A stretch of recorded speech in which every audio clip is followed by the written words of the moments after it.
Welcome to today's video. Today we're in episode number 4 of How to Mini Cut, and the theme of today's video is going to be about how to build your mini cut training program. I'm going to walk you through a bunch of details about how to just set up your training program and also take you along with me through my training program, show you all the exercises I'm doing, all the different workout routines. It's going to be a lot of fun, but before we do that, I want to give you my latest progress update. It is early Saturday morning, which is why I'm kind of talking a little bit quietly because my wife and kids are asleep upstairs. But yeah, I thought I'd give you a look at my latest body composition measurements and how my body composition is trending. So let's dive into it. So this week I have seen my weight continue to come down on the scale, which is good. That's obviously part of it. In terms of being in a mini cut and losing body fat, is you want to see body fat come off. And normally when body fat comes off, you see the scale come down. So hit a new low this week, which was pretty cool. Yeah, everything has continued to trend in the right direction. And here's how my body's looking so far. I never know what to do because, like a lot of fitness influencers, when they show you their like relaxed casual pose, they're actually like flexing the crap out of their abs. And yeah, I mean, it's nice. I can see that I've had my abs kind of come through a little bit. If I do one of these,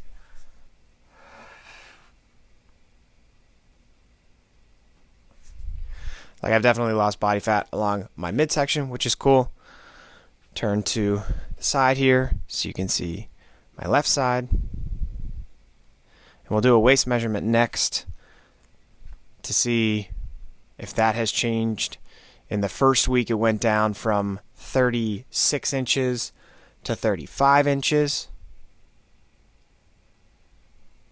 And it has felt like I've kind of seen clothes continue to fit a bit better. My pants around the waistline have been a little bit more comfortable. So let's do it. Let's take a waist measurement.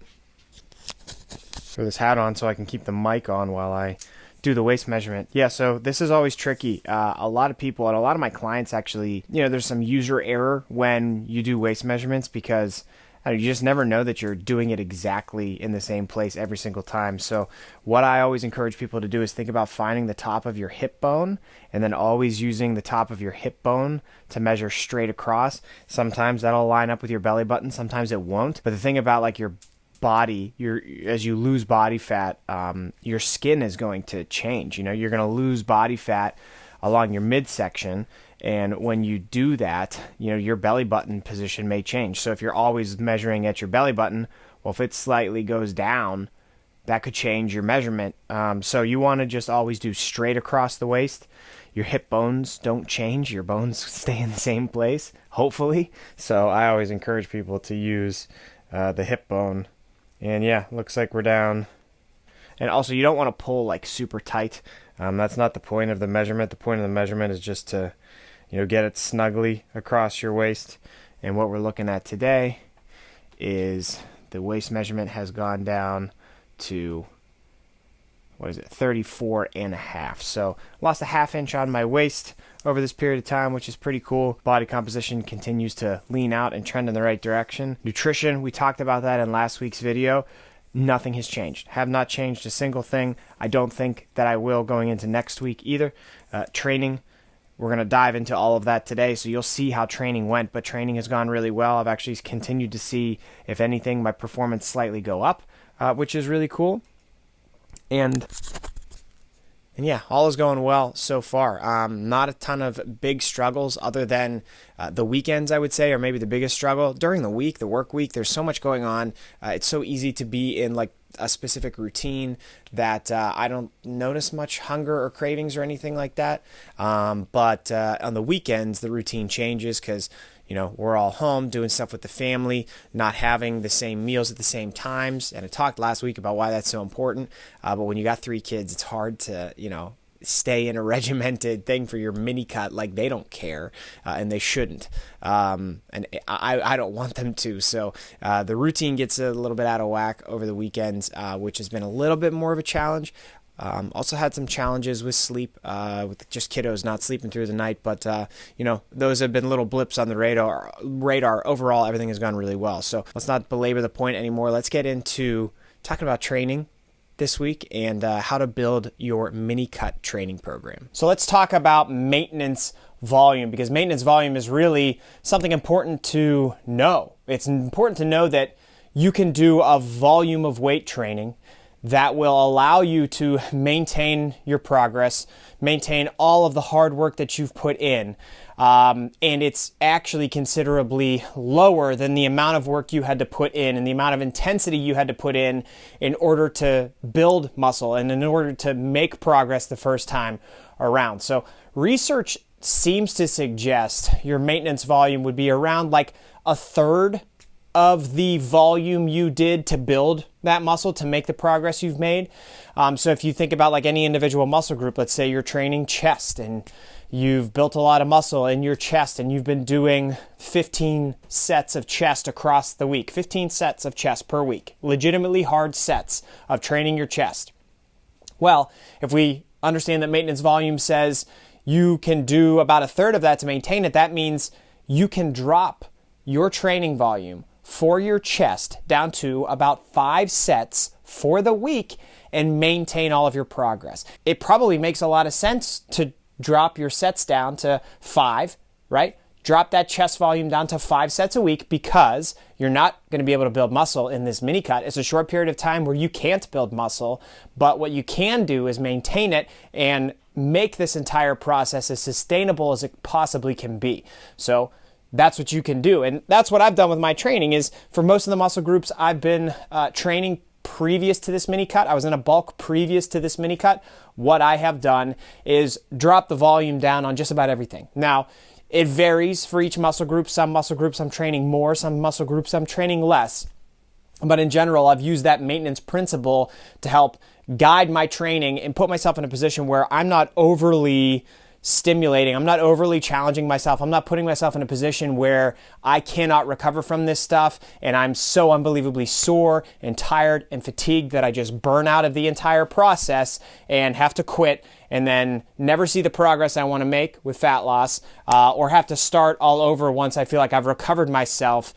But then you don't want to get into that situation again where like you're just going into something too aggressive again and it doesn't work out. Like, avoid that vicious cycle. Understand you can drop your volume down to a maintenance level and make this process efficient and, as easy as you possibly can. But now within that maintenance volume, the thing you do want to make sure you're doing is you want to make sure that you're still training legitimately hard. Okay, so while you don't have to take the same volume and intensity into your workouts, what you do need to do is take that mindset into your workouts. Okay, so let's say you drop your chest volume down to 5 sets across the week from 15. That doesn't mean because you're doing less sets, you can put less effort into the sets you're actually doing. You still need to put effort into those sets. So for the 5 sets of chest that you end up doing in your mini cut, you need to go into each one of those, push the intensity, train legitimately hard, still take that mindset of like, hey, I want to set a PR in the gym today. I did 3 sets of 10 last week. I want to try to do at least 1 set of 11 this week.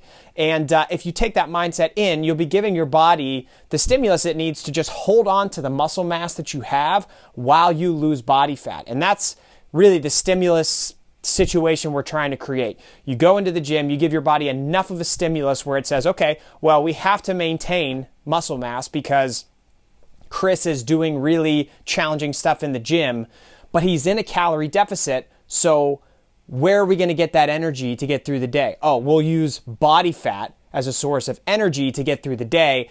And that's how your body loses fat. And when you're in a mini cut, that's exactly what you want to do. Hold on to your muscle, lose body fat, and just manage your training in a way that puts you in the position to do that. And the last piece of the puzzle, of course, is nutrition. And in this series, I've already talked a lot about nutrition, so I won't spend too much time on that. But like, since you're creating the right situation from a training perspective, your nutrition creates the calorie deficit, right? You're eating enough protein so that you can give your body what it needs to maintain that muscle mass.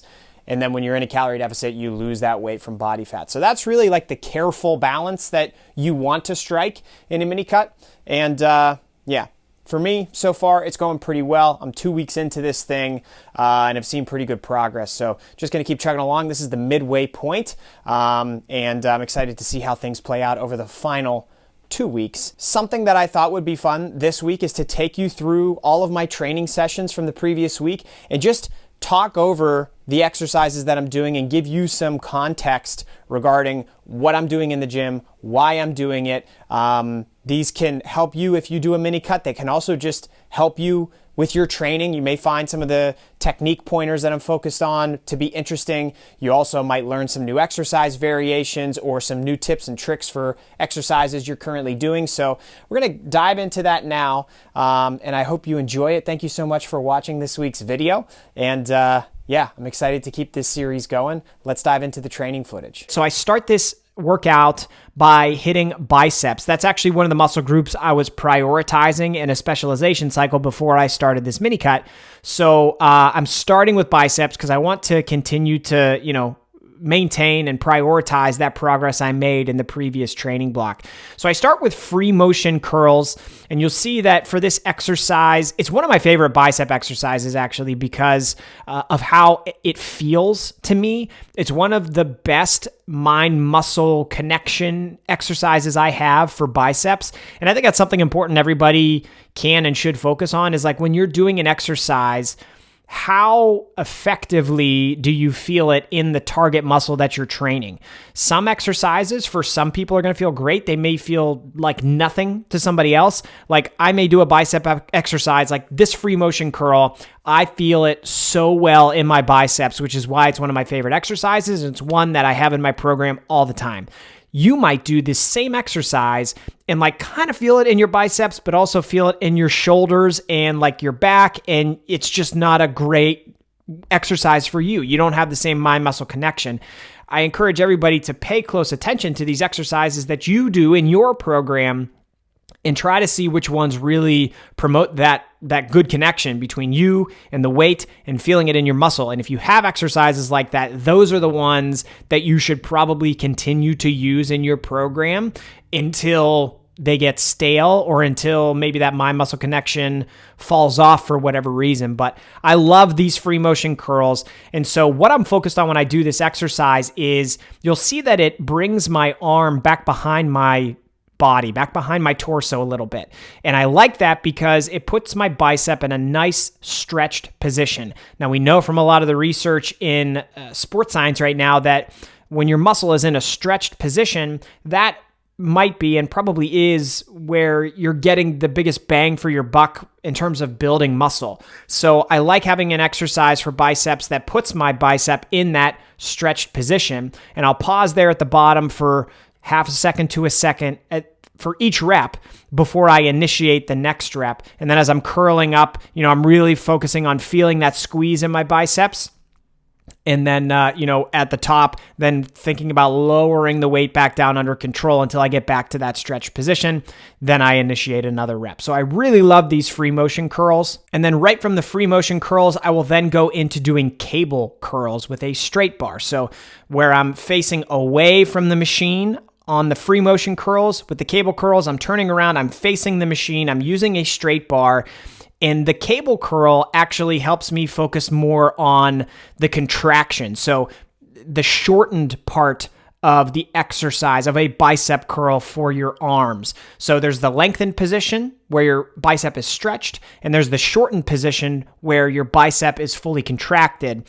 The cable curls help me focus on that fully contracted part of the rep, of each rep. So I will go ahead with the straight bar, pause at the bottom for a half second to a full second, curl that weight up. And I like to initiate the exercise actually by thinking about, with my arms down at my sides, kind of thinking about driving my elbow back just a little bit to initiate the curl. So I drive that elbow back, and then I just think about bending my elbow as much as I possibly can to squeeze that bicep as much as I possibly can. I want to get my elbow joint to at least 90 degrees, if not curl the weight up a bit past that. And if I'm finding that I can't get to 90 degrees, then that normally means that that's where the sets and the reps and the set are over.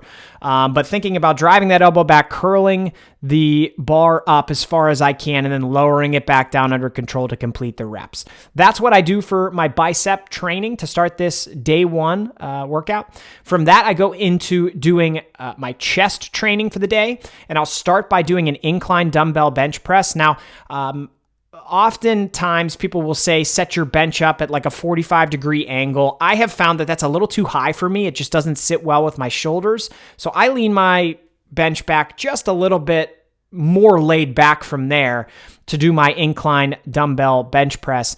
And it still works out great. I still get a really good connection with like pressing the weight, feeling it in my chest and in my upper pec specifically. I'm doing this exercise in the 8 to 15 rep range so that I can focus on adding reps, but then also give myself the ability to add load over time. This is a chest exercise I want to progress on with both reps and with the weight that I'm lifting. So I pause at the bottom of each rep in that stretch position, feel a nice stretch across my chest. You'll see my elbows aren't flared out super wide. They're also not tucked in super close. They're kind of right in the middle there. So when I bring the weight down, I feel a stretch across my chest, and then I press the dumbbells all the way up. I get right to that top part of the rep, and I don't fully lock out and wait up there. I kind of get right there and then get right back into the slow eccentric, the slow downward portion of the rep. And that's simply because, you're going to get a lot more out of the eccentric and out of being at the bottom of each rep than you are pausing at the top in a contracted position. So once I get to the top, I'm locking out real quick and then getting right back into lowering those dumbbells back down under control. And I really like that one for my first chest exercise for the day. And then after that, I get into a cable crossover. Now you could do cable crossovers in a number of ways. You can do across the midline of your body. You can go from low to high. You can go from high to low. You can move the cables around quite a bit and, kind of structure it however you want to. I have found just with playing around with the different options that I feel it the most when I go high to low, and I kind of get my body in a position where, my feet are staggered. I'm kind of leaning down into the cables, and then I'm able to just stabilize my body and think about pressing those cables forward and bringing them together in a fly motion in front of my body. Now, I don't focus as much on like together. That's a common cue that people give on a cable fly or a dumbbell fly, is to touch your hands together, and then that completes the rep. Really what I've felt is like when I get my arms in front of my shoulders, directly in front of my shoulders, by going from directly in front of my shoulders to that extra 1 to 2 inches closer to close my hands together, I've never felt like I get that much out of closing that gap. But if I stop in front of my shoulders and then lower the weight back and do reps that way, I find that I can get more reps completed. I still, from a feel perspective, get as much out of it. I still get a really good pump. So that's how I like to do my cable crossovers, is high to low and bringing my arms together right in front of my shoulders, not touching my hands, but right in front of my shoulders. And then I lower the weight back to start the next rep, pausing in that stretch position. You'll see that's a common theme with all of my training, is pausing in the stretch position before starting the next rep. So that finishes my chest training for the day. And then after that, I go into some quick tricep and shoulder work. So I do an incline cable tricep extension. This might look weird. This is not a common tricep exercise that most people do, but I really like it. You set up your incline bench. You can use it in the same position that you did from doing the incline dumbbell bench press. And you line it up with the cable machine where you're using a straight bar. The straight bar and the cable attachment is just higher than your head is when you're laying back on the bench.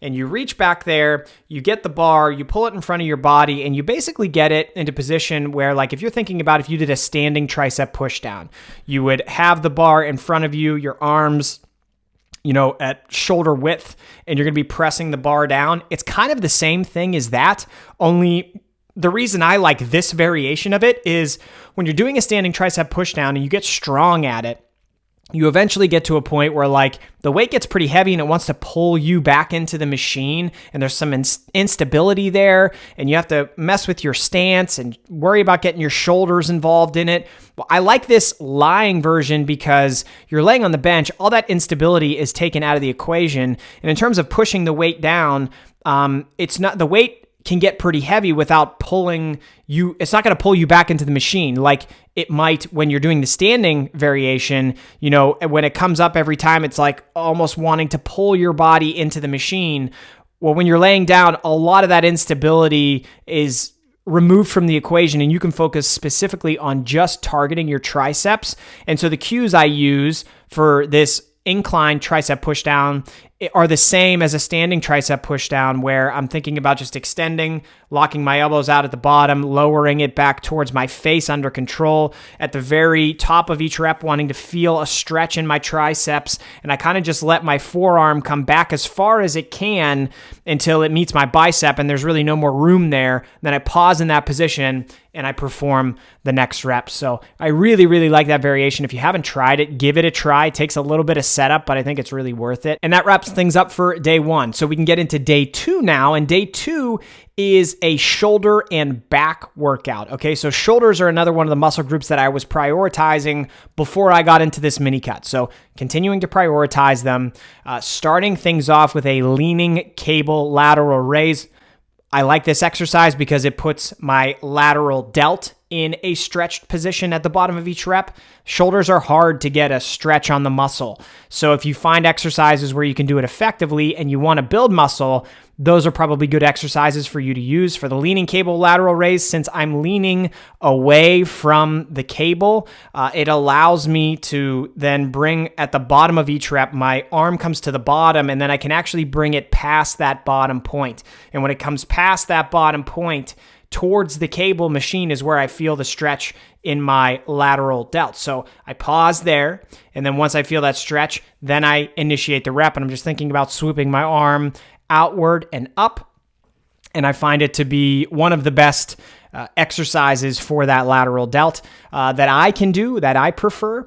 You'll also see I do it kind of oddly in that I don't use a handle. So I like to use wrist straps. They're actually ankle straps that I put on my wrist.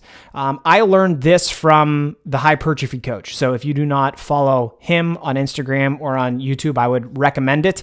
It allows you to take your grip out of the equation, similar to like if you're doing a rowing exercise and you use straps, it'll eliminate your grip so that you can focus on just rowing the weight with your back.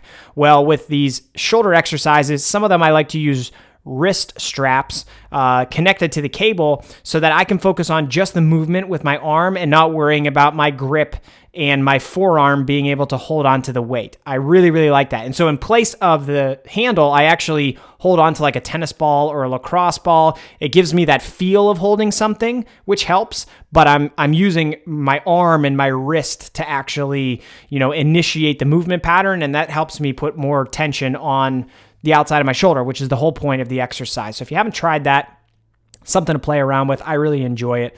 After that, I get into a chest-supported dumbbell lateral raise. So the leaning cable lateral raise emphasizes the stretched part of the exercise. The chest-supported dumbbell lateral raise emphasizes the contracted portion of a lateral raise. So lots of tension at the very top of the exercise, almost no tension at the bottom. I set up on a bench that's inclined all the way up to support my chest, and I lean into it a little bit. And the point of that is to just eliminate any body English, eliminate any momentum I might use in order to bring the weight up. It's a common problem people have with lateral raises is that like the weight gets heavier, you start throwing your body into the exercise, and then it doesn't become a shoulder exercise anymore because you're using your hips and your back and everything to throw the weight up.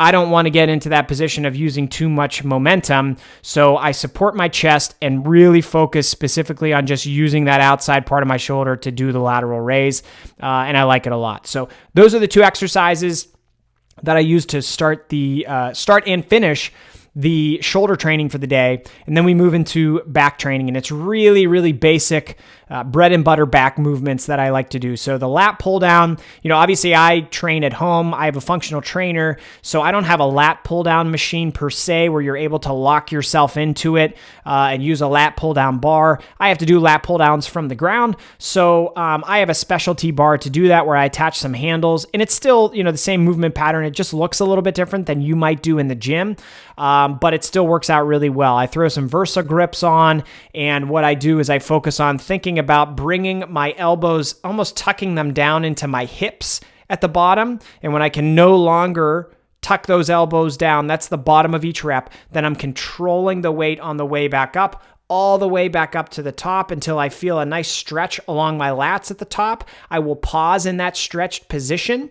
And then once I pause there, then think about tucking those shoulders and elbows back down and initiating the next rep. Feels really, really good.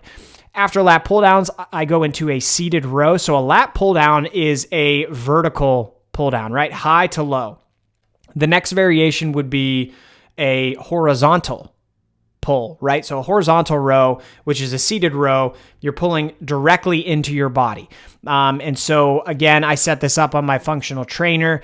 A lot of the same cues from the lat pull down are used for the seated row, where I'm thinking about rowing into my body as far as I can. When I get there, then lowering the weight back down under control. At the very bottom of the rep, when I've lowered the handles almost all the way into the machine, I'm pausing there to feel a stretch across the middle of my back before I then initiate the next rep. And at the bottom of each rep, I'm actually allowing my back to curve a little bit. And then when I row the weight in, I'm thinking about having a big chest and almost puffing my chest up so that I can squeeze the muscles in my back as much as possible before then lowering it back down.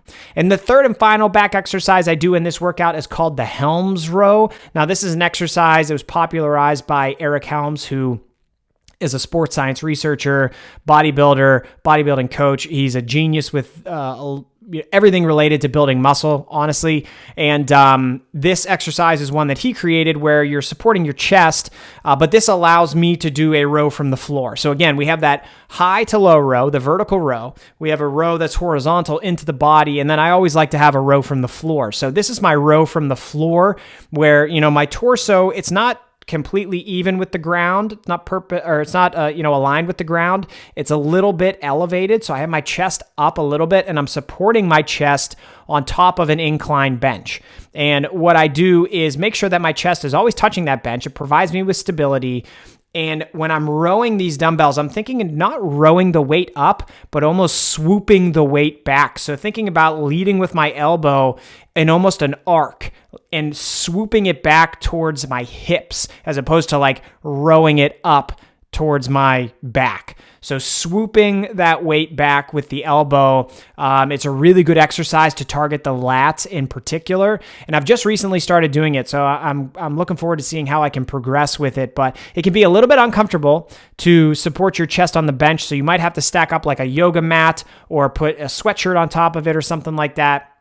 But once you get used to the setup, it can be a really, really beneficial exercise. All right, let's get into my day 3 workout. This is a total lower body day. It's one that during a cut, I kind of dread, and during a bulk, I really enjoy. So right now, I'm kind of dreading it because it's pretty high intensity. When you train your lower body, you're training the lower body musculature, which is large in nature. Your glutes, your quads, your hamstrings are some of the biggest muscle groups in your body. So when you train them, they cause some of the most fatigue because the bigger the muscle is, the harder you train it, the more fatigue you're going to generate. We generate some fatigue in this one. But I only do one lower body day a week right now. So my lower body gets a lot of time to recover, which is important as well. Starting it off with some hack squats. This is my brand new hack squat machine. I love it. It's from Titan Fitness. I do not have an affiliation with them where I can sell you a discounted product or anything like that. But if you're looking for your own hack squat machine, it also turns into a leg press. I would highly recommend it.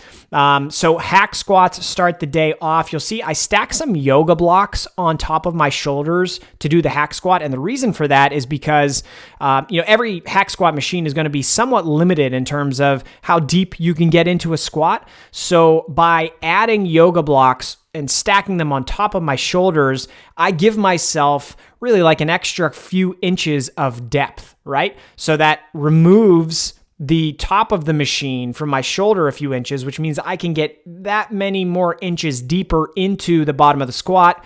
When you're putting the muscle in a stretched position, you're giving yourself more of a stimulus for muscle growth. So I want to get as deep into these squats as I can, and I found that to be pretty effective. So stack those yoga blocks on there, squat all the way down under control, pause in that stretched position for half second to a full second before squatting the weight back up. And I'm trying to progress this exercise in load.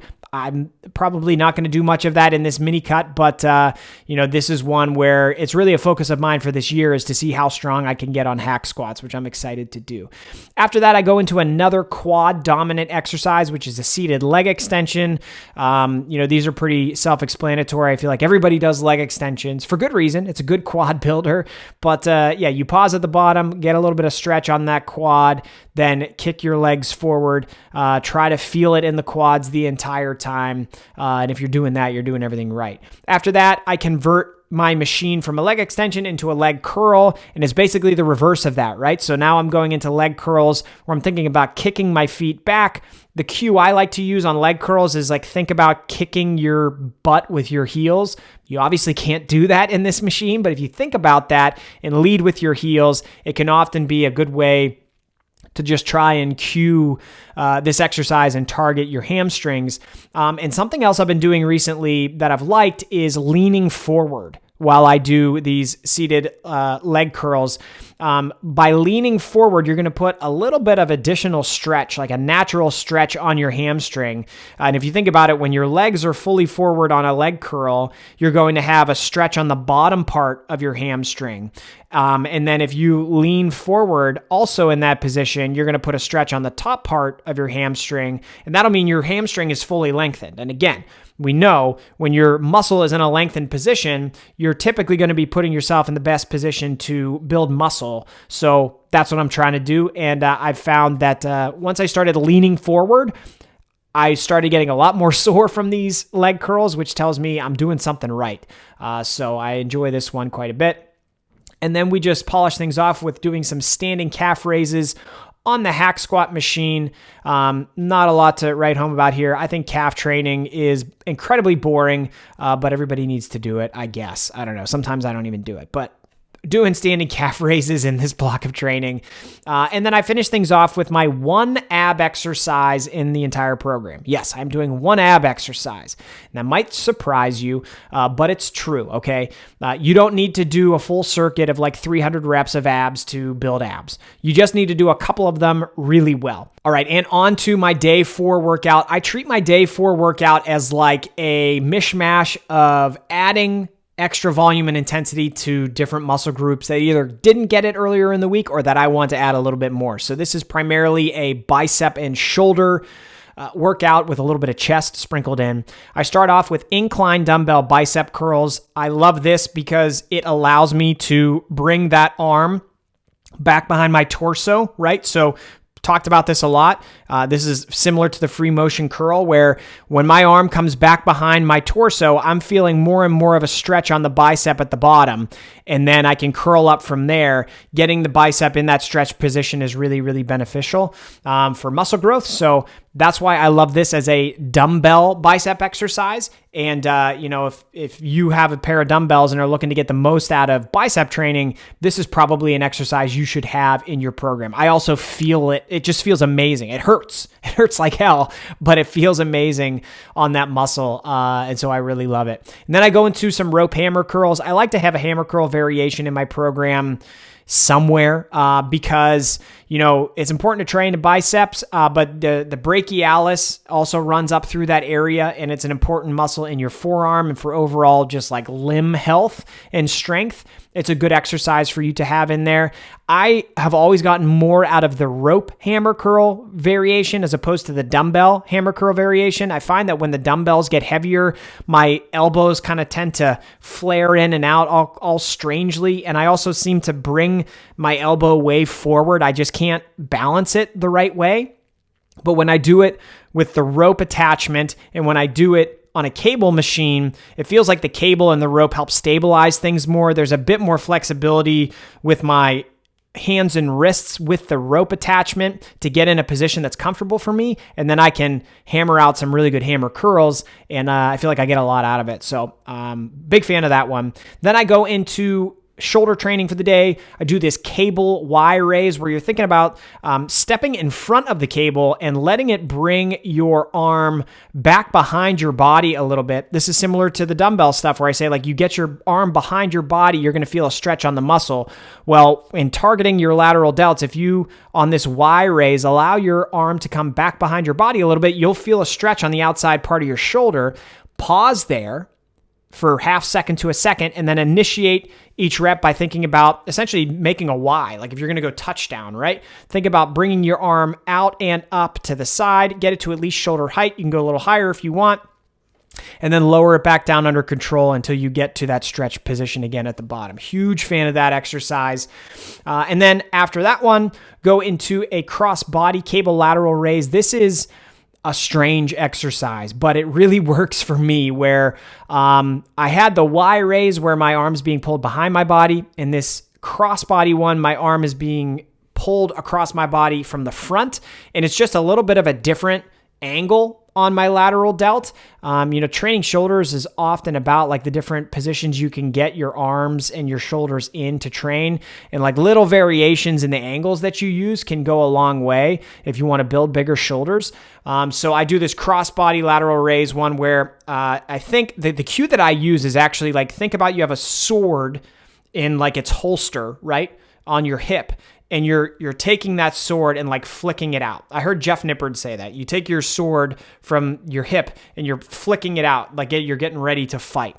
That's the cue I'm thinking about as I'm bringing my arm from across the front of my body and out to the side. And it seems to work really well. And then lastly, the very last exercise I have in my program for my day 4 workout is a feet up dumbbell bench press. I like this exercise because it trains kind of a couple of motor patterns and movement patterns. Obviously, it's training your chest. It's a dumbbell chest press from a flat position, so that's good. I've always felt flat dumbbell bench presses the best in my chest, so I like that. But this also, when you bring your feet up off the ground, it brings a stability aspect to the training as well. It seems to put more emphasis on your chest. It also trains you to have to brace your core, which is an important aspect of strength training, is learning how to brace your core while you're lifting weights. So I like that aspect of it. And yeah, overall, I feel like I get a really good stimulus out of it. I really feel it in the target muscle a lot. I use less weight, but that's okay because I'm not really concerned about the weight on this exercise. I'm concerned about, how I can feel it in the muscle and really stimulate that muscle. And so I like this one a lot. So that's the one that wraps things up for my day 4 workout and wraps things up for my workouts for the week. So long description there, but that is how my mini cut training program is structured. And hopefully you found some of these tips and tricks and details helpful. And maybe you can incorporate some of them in your training program moving forward. And if you do, I would love to hear about it. So please reach out. Let me know if you try any of these exercises or use any of these cues. I would love to hear how they're working out for you.